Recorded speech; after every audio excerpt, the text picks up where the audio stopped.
महाराष्ट्रातून कर्नाटकला जाणाऱ्या बस फेऱ्या रद्द, परिवहन मंत्री प्रताप सरनाईकांचे आदेश। प्रवासी आणि कर्मचाऱ्यांच्या सुरक्षेसाठी निर्णय, कर्नाटकातून महाराष्ट्रात येणाऱ्या बसही परत।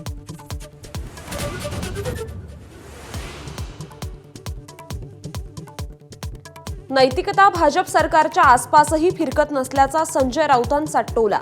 सीमा आंदोलनात शिंदेंचं नाव नसल्याचा राऊतांचा आरोप, तर मराठी लोकांवर कर्नाटकात होणारे हल्ले दुर्दैवी असल्याचं वक्तव्य।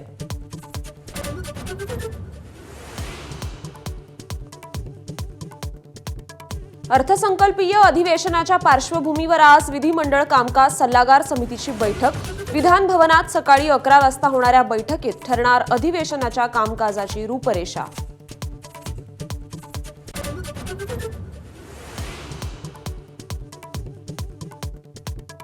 मराठी भाषिकांनी प्रयत्न केले तरच मराठी भाषा टिकेल, अखिल भारतीय साहित्य संमेलनाध्यक्षा तारा भवाळकरांचं मत।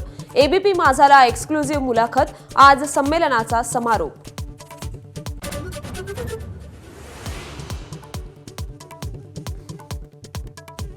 मुलीच्या मागे का लागतोस असा जाब विचारत तरुणाचा भोसकून खून। नांदेडच्या हदगावमध्ये 21 वर्षीय शेख अराफतला मुलीच्या 10 नातेवाईकांची मारहाण, गुन्हा दाखल, सर्वांना अटक।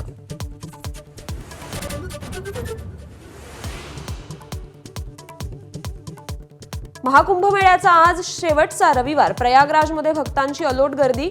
आतापर्यंत 60 कोटी भाविकांचं स्नान, कुंभस्नानासाठी उरले केवळ 4 दिवस।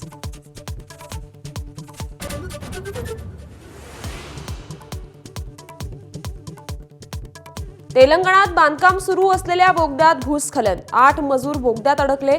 पंतप्रधान मोदींचं मुख्यमंत्री रेवंत रेड्डींना मदत आणि बचाव कार्यात सहकार्याचं आश्वासन।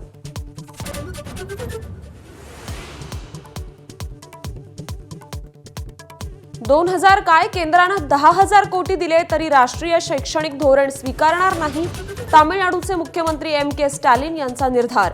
राष्ट्रीय धोरणाने तामिळ जनता 2000 वर्ष मागे जाण्याची भीती।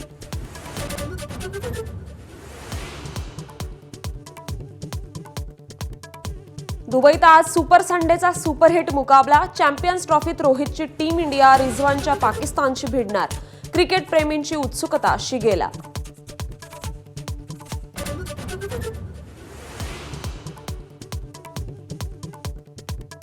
आज भारत जिंकल्यास यजमान पाकिस्तान चॅम्पियन्स ट्रॉफी बाहेर फेकला जाणार, तर 2 विजयासह भारत सेमीफायनल गाठणार।